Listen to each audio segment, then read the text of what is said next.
Hello everyone, thank you for joining us today. For best viewing, please set your display to full screen mode. If you have any problems hearing or seeing the presentation, please alert us via the chat box provided by GoToWebinar. If you didn't enter an audio PIN when you logged in, please check your GoToWebinar panel and do that now. Enter pound, your PIN, and pound from your keypad to associate your name with your phone. That's pound, PIN, pound. After the presentation, we'll open the floor for questions. You can raise your hand via the GoToWebinar panel to be recognized or send questions via the questions box. Today, Convergence Data Services launches a series of educational workshops focused on the better use of your enterprise data assets for business improvements. Today's topic is creating an enterprise item database for improved direct materials sourcing. Our presenters are Rod Richardson, Dan Beakey, and Richard Turner. I'm Rod, and I'll present the portion of the presentation that frames today's business issues. Dan will review case studies and describe ways to solve the business issues. And Rich will close with suggestions on how to sell this initiative to senior management. There are 6 workshops currently planned in the 2011 series. Subsequent workshops will address how to leverage the data in your item database. Presentation slides and videos of the workshops will be available on the Convergence website shortly after each session. We'll email a link for each to all registered participants. What you'll learn from this workshop is how to overcome the shortcomings of existing systems and processes, how to leverage your enterprise item data assets to achieve significant savings, how to assess more commodities with shorter cycles and less resources, how to achieve sustainable benefits through a structured program approach, and most importantly, how to sell this to your management.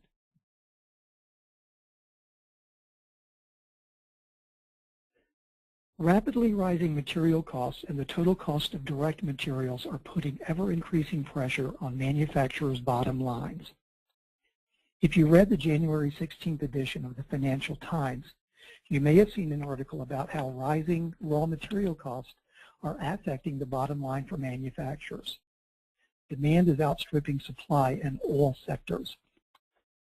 As you'll see in the chart on the left, the International Monetary Fund data shows commodity percentage of price changes year over year and quarter over quarter. The period shown is first quarter 2010. GM noted in the article that 12.5% of the cost of a new car is the cost of raw materials. Goodyear is raising tire prices as much as 8% because the cost of rubber is at its highest point since 2008. Of special note is the percentage increase in the cost of metals. Cost rose 60% year over year after first quarter 2009 through first quarter 2010. To address these pressures, companies are looking for ways to reduce the cost of direct materials through strategic sourcing initiatives. In today's situation, we know that organizations have too many suppliers and too many parts. Companies are looking for ways to reduce costs through strategic sourcing initiatives. By moving from the bottom left to the top right quadrant in this figure, organizations realize fewer lower cost suppliers, fewer individual items, and lower inventory costs. To achieve real business benefits in strategic sourcing organizations need to answer questions at a low level of granularity. Purchasing struggles to answer questions such as, how many different kinds of bolts are we purchasing annually? Can we get larger discounts by consolidating orders? And from which suppliers do we buy them? And which gives us the best discounts? Engineering asks themselves, what are the available bolts in inventory that match my technical specifications? Or how can we reduce the cost of fasteners in my new design? They want answers but can't put their hands on them easily. Companies are challenged in answering this question due to the isolated nature of current enterprise systems and process domains. A common problem we note is that no single system has a complete view of all your parts and the relationships to BOMs, engineering drawings, and commercial data. In PLM and PDM systems, technical data is most often embedded in documents and is not searchable or easily relatable. And commercial data is not generally integrated with technical data. In ERP and MRP systems, we often find that multiple instances of similar data is strewn across divisions. And in third-party content domains, we find large amounts of data, but integration with technical and commercial systems is lacking. The bottom line here is no one system or domain has a complete holistic view of item data. To overcome this challenge, many companies resort to highly labor-intensive tactical measures which bring short-term benefits. Here the long tent pole is all too familiar. Someone in procurement, engineering, IT, or a task force will assemble a SWAT team to find and collect item data and analyze internal business processes. The data gets organized in a large spreadsheet and placed on a SharePoint. The team does an all-out analysis and delivers a package of one-time sourcing improvements. Then they go back to their day jobs. And a couple of years later, we're back to square one, recruiting a new task force. What you've just experienced is a one-time, not easily repeated, inefficient fire drill.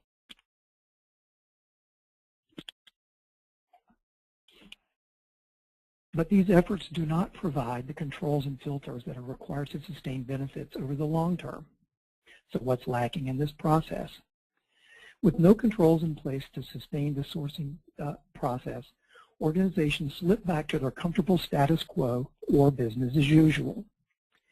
Engineers design and spec parts even though comparable ones exist both in inventory and other systems. Procurement sources new items for new programs when similar items have already been sourced and parts are in inventory, and item data from newly acquired companies must be integrated with legacy data. So what's wrong with this picture? We find that the data assembled by cost reduction task forces quickly goes out of date. Worse, if integrated business processes with proper governance are not put in place, everything reverts to its former status quo. Wouldn't it be better to have a way to pull together the data and make it available to more people and over time?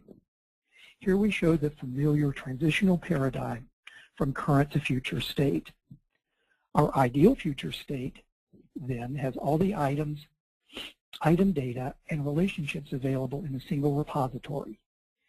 The data is integrated across domains, shared, accessible, and searchable. And foremost, controls and processes are in place.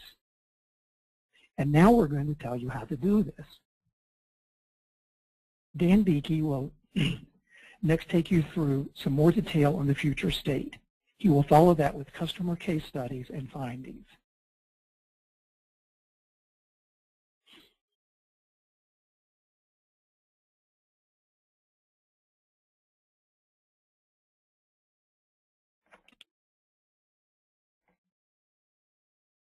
Thanks, Rod. In the future state, items from across the enterprise are collected, technical attributes are extracted and exposed, and all are managed in a common database.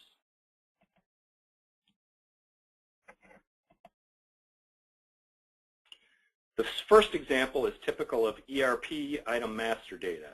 Essentially, you have the part number, an ambiguous description, and perhaps some standard classification coding. As we outlined previously, there are limited attributes that fully describe each item and differentiate it from another. In this case, you can see several different items with only the description of bolt. In the after picture, you see a more complete picture of each item. Descriptions are enhanced, and relevant technical attributes, such as overall length, etc., allow you to tell one bolt from another. Take a look at the before and after for the first item in each example, and you'll begin to understand the power of having additional attributes available for use in uniquely differentiating your items.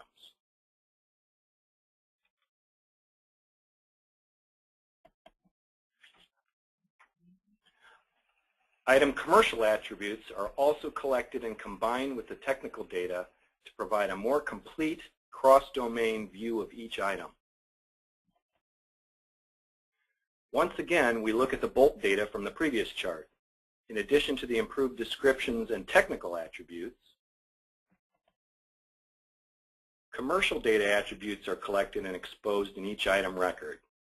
Note in this case, we are showing the vendor name, unit cost, and year-to-date spend for each item.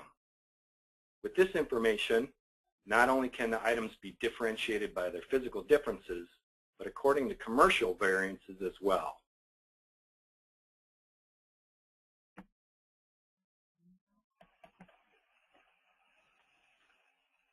Item data is further enhanced by capturing and exposing relationship attributes, which provide visibility to enterprise item usage. Here's an example that shows relationship data for a particular item. If you focus on the lower portion of the screenshot in this slide, you will see that it is showing a relationships tab. Within that folder tab, you see additional tabs for data such as the links between internal part number and manufacturer part numbers, and between the part number and the programs in which it is used. In an enterprise application, particularly for enterprises which have grown through mergers and acquisitions, you can imagine how useful this could be.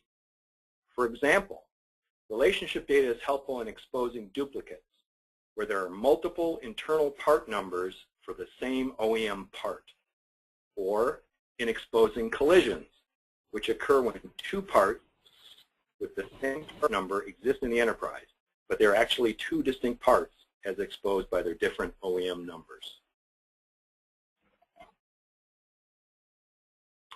A hierarchical classification schema customized to your enterprise makes it easier to find and compare duplicate or similar items. In this first example, we show a commonly used standard classification schema called the United Nations Standard Products and Services Code. The UNSPSC is a coding system for the classification of both products and services for use throughout the global marketplace. It is a comprehensive cross-industry, high-level schema sometimes used within ERP systems to provide an extent of item grouping capability. However, it is a flat structure, only 4 levels deep. Here we are looking at the lowest level of the classification taxonomy provided by UNSPSC for the category of switches and controls and relays and accessories. A very broad category, you would probably agree. There are 80 categories of switches, etc. at the lowest level, and each of them itself is very broad. You can imagine the breadth of variances and configurations of, say, push-button switches that an enterprise might have. Yet all of these distinct items would be classified as category 39121 in the ERP system. In the future state, a deeper and more relevant hierarchical classification structure is created for your enterprise. You define the structure. Each category is defined according to the technical or physical attributes that differentiate the various components and commodities that you develop and or purchase. Items, therefore, are assigned to the categories in a manner that makes it much easier to find duplicates, and perhaps more importantly, items that are very similar. These near duplicates, once exposed, can be analyzed to determine if fewer configurations might meet the business's needs more economically.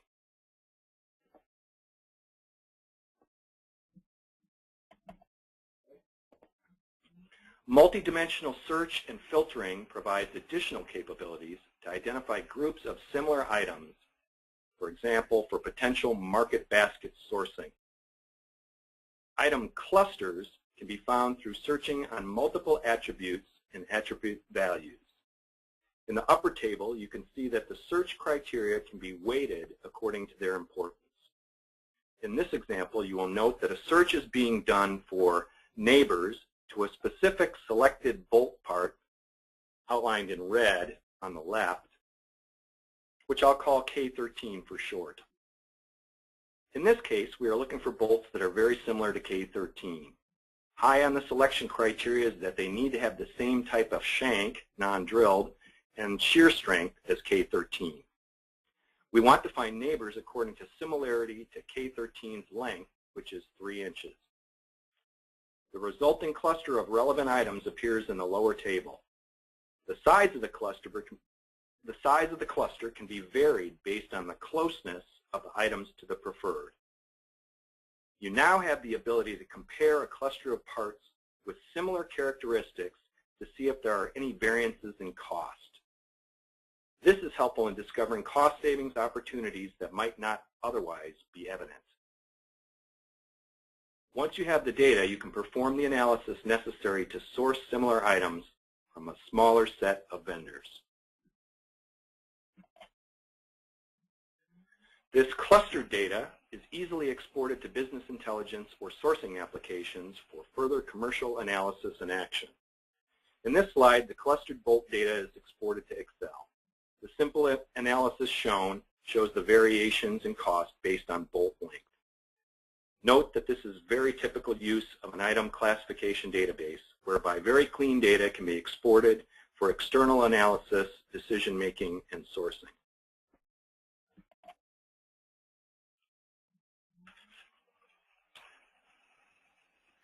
These item classification and clustering abilities enable a path toward component standardization. Now you have a common repository with enterprise item data that is cross-domain, automated, controlled, and searchable. With this complete item data for any commodity, searches reveal baskets of nearly common items for additional analysis by engineering and procurement.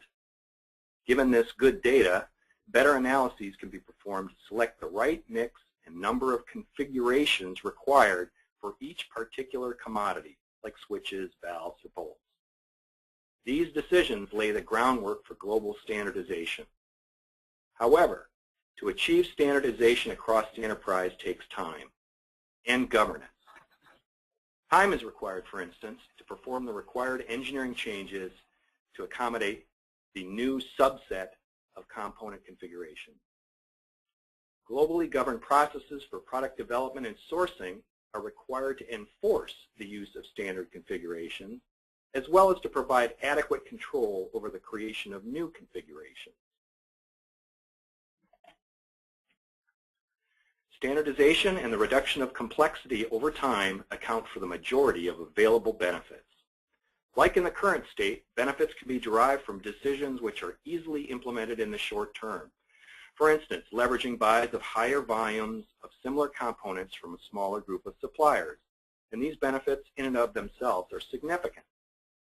However, the majority of the enterprise benefits come as a result of decisions made and then implemented and controlled over time. Fully, up to 70% of the benefits occur when governed, repeatable processes which support global component standardization are utilized.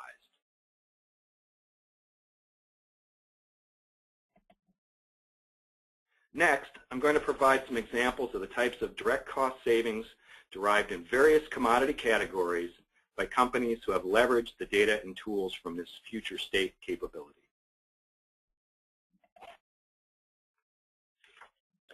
High volume items, for instance raw materials, yield some of the highest returns.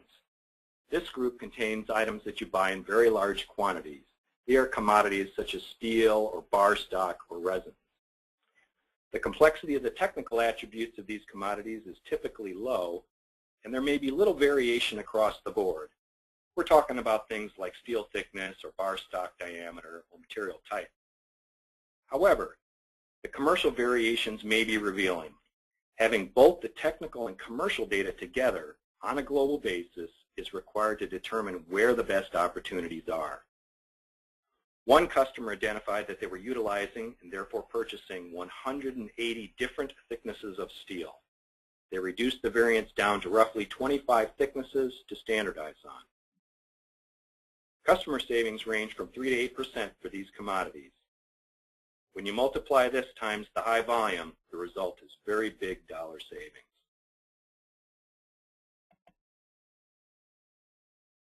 Low complexity, medium volume items offer opportunities for savings through standardization. These items have relatively low technical complexity and are easily designed. They are too easily designed and therefore propagate like rabbits across the enterprise. Engineers would rather redesign the wheel than go through the pain of finding what they need that currently exists. These are things like simple wire harnesses or fasteners. They have more physical attributes that need to be exposed in order to do comparison. Minor engineering changes to mating items may need to be evaluated in order to scope the standardization effort. And again, the related technical and commercial data together is needed to identify the cost savings opportunities. For instance, one customer determined that they could save direct material costs by standardizing on fewer inner diameter configurations of tubing. These customers are realizing direct cost savings ranging from 10 to 15%.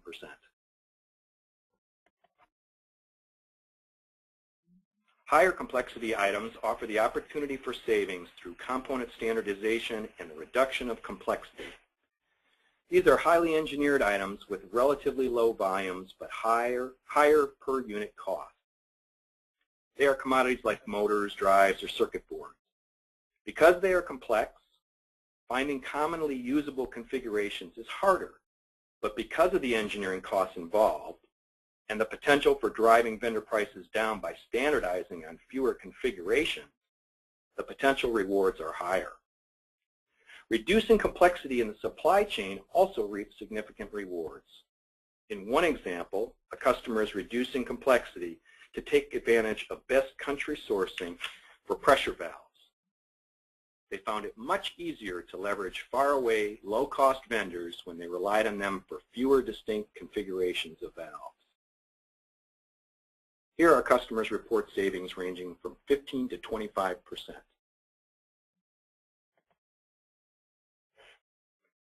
As stated before, additional benefits accrue over time along with direct materials cost savings. With fewer parts to source, talented procurement resources can be reallocated to other higher value-added tasks. Fewer items to stock means lower inventory costs and less warehouse space. Similarly, engineers are freed up to do more important tasks. Overall, the organization sees higher throughput when sourcing direct materials.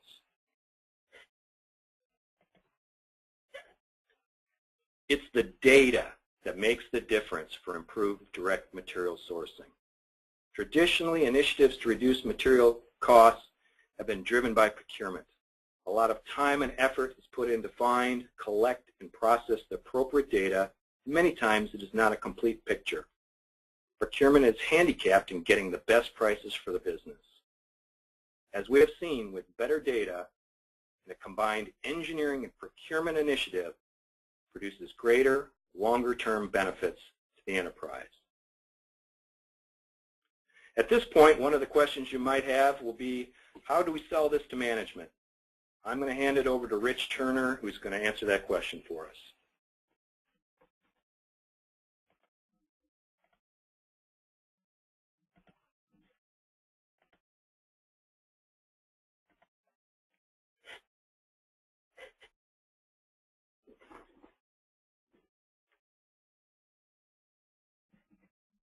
Thanks, Dan. We're hoping you're very interested in today's topic and you want to present this type of initiative to your management. So how do you sell this to your management? Where do you begin? If you've never done a project like this before, you may want to use an industry benchmark to determine the potential cost savings for your organization.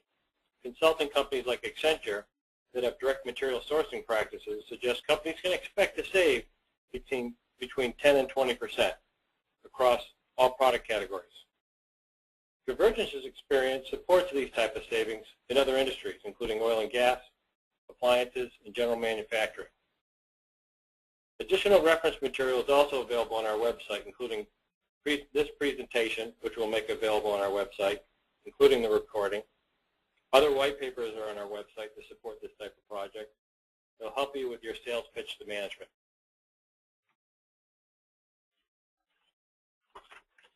To sell a program like this to management, you'll need a business case. Here are some considerations to your value proposition. Determine your total spend on direct materials. Enlist someone in your finance organization to help do this. It'll add credibility to your result. To help determine potential savings, you'll need to estimate how good or not good is your current component management capability. We have some customers that had a good process in place, but it got wiped out as they went through many acquisitions and divestitures of their key businesses. The equation for the opportunity at hand. Value equals total direct material spend times 15%, adjusted by your confidence or opportunity factor. If you see lots of opportunity to improve, you may be closer to 20%. Things to consider in your confidence factor: different businesses independently ordering the same thing. Poor data quality has engineering speccing the same item that's already in stock. Multiple new part creation processes. High acquisition and divestiture activities, or lots of custom parts. If a lot of these things are occurring at your company, you may want to estimate savings on the high end, around 20%. The next thing to do is validate your value proposition with a proof of concept. Keeping the investment manageable during the proof of concept will mitigate risk and delays. Do you know where the low-hanging fruit is? Go after that first in your proof of concept. Characteristics of low-hanging fruit: common buy items across product lines, items purchased in a disparate manner, organizational support that's positive and not resistant. Calculate the savings identified from the proof of concept and present the results to your management. Leverage the proof of concept benefits to obtain the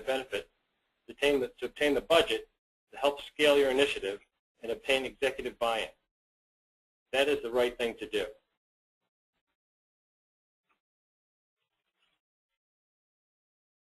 Here is a complete framework you can follow.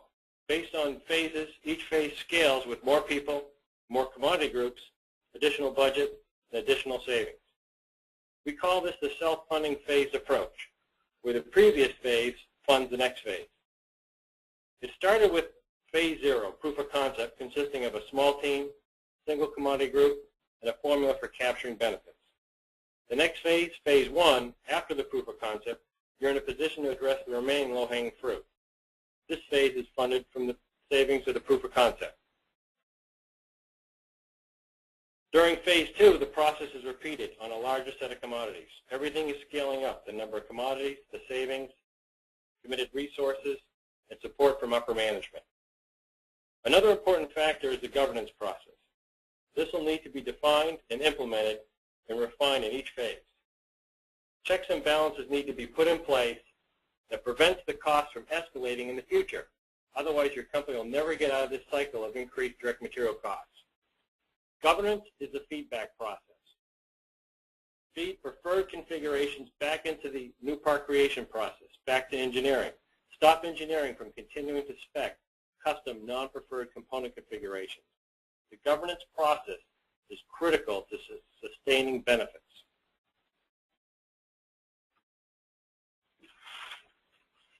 I'm now going to present a case study. Whirlpool Corporation was very successful in implementing a component and supplier rationalization program. They called their initiative CAM, Component Architecture Management. Whirlpool had grown through acquisition and suffered from proliferation of custom components they purchased from suppliers. Hence, their direct material spend was higher than they wanted to be. The challenge came from the CEO at the time. He wanted them to reduce spend by $3 billion over 3 years. Whirlpool worked with third-party consulting companies to estimate the potential savings. They initially used a conservative 15% cost-saving benchmark to help them sell the program to management. Taking this benchmark, they predicted the CAM initiative would save Whirlpool $1 billion. $1 billion represented 15% of the direct material spend. They estimated commodity spend annually to be $6 billion at that time. With this analysis, the CFO committed funding for the proof of concept. For their proof of concept, the CAM team picked a single commodity that was of a medium level complexity and high spend with lots of variants. They initially assessed 350 water valves. For a single part alone, there were 146 different variants with a substantial cost variance of $2.50.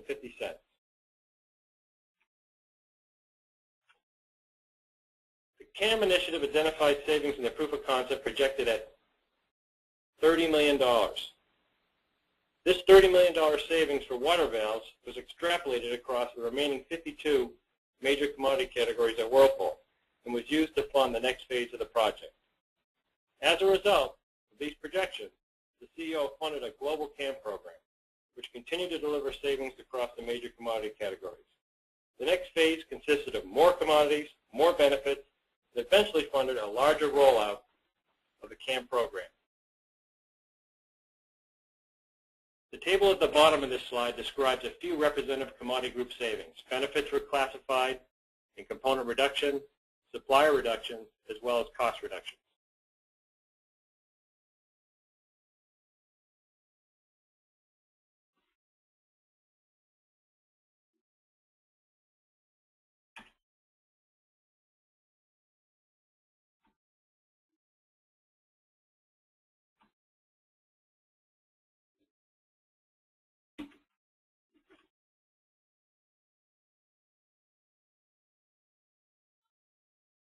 That's the end of our presentation. Rod, do you want to explain how people can ask questions? Sure thing. The floor is open for questions. You can raise your hand via the GoToWebinar panel to be recognized, or you can send your questions via the question box, and then we'll answer them from there. And I think we already have some questions that come in, Rich. I've got one. Let me take this first one. Can you elaborate more on the governance process? That's a good question.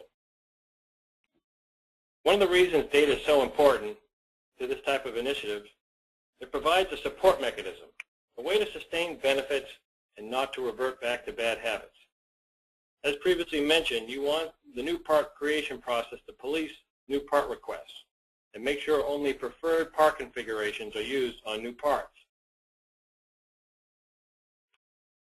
Another way to provide a governance process is having engineering and procurement share a single procurement roadmap or a migration plan. That way both parties have a shared view of the future by commodity. And as a side note, Convergence offers customers a road mapping tool that allows your company to do this in an effective manner.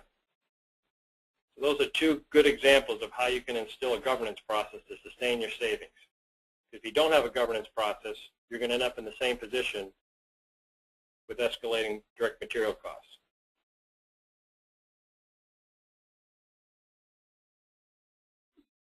There's another question here, Rod. When do you know you're done? That's another good question. You may be done realizing your short-term savings, but the longer-term savings are bigger and take longer time to realize. As Dan referenced in one of his slides, longer-term savings like part consolidation don't happen overnight. That is why you need a roadmap to make sure you're heading in the right direction over time. The governance process never ends. To sustain savings, you police the process. You don't want it to be a cyclical process, and you don't want your costs to continue to escalate. So really, the governance process is a never-ending process that you want to have in place.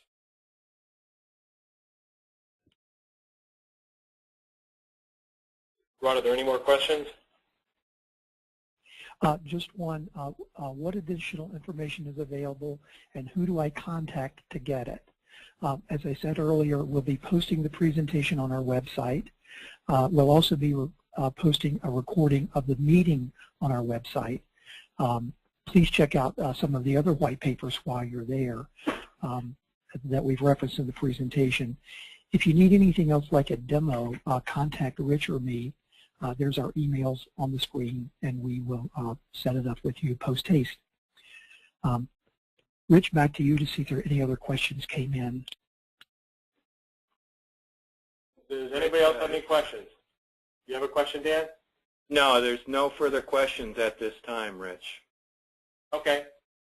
All right, well, that concludes our presentation. We'd like to thank everybody for attending, and if you know folks that weren't able to make this presentation, like Rod alluded to, we'll be posting it on our website, and they can go to our website and they can rerun the same session right through their browser. Thank you very much.